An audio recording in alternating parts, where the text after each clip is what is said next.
भारतीयांचा स्वप्नांचा संघर्षांचा त्यागाचा इतिहास आहे.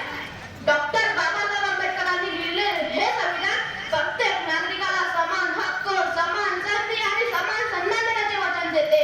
जात, धर्म, भाषा, प्रदेश या भिंती पाडून मी आदिवासी आहे ही वाटणारे संविधान म्हणजे आपलं लोकशाहीची गणित आहे.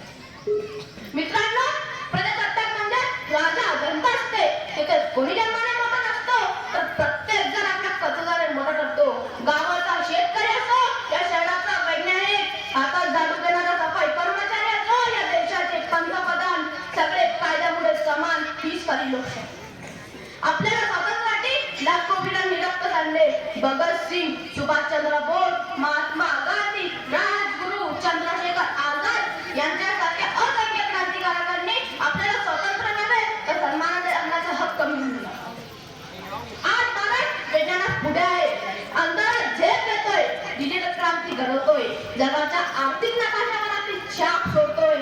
पण हे सर्व करताना आपण आपली माणुसकी, आपली एकता, आपले मूल्य विसरता कामा नये. कारण मजबूत इमारत केवळ उंच नसते, तर तिची पायाभरणी भक्कम असावी लागते आणि तीच पायाभरणी म्हणजे आपले संविधान.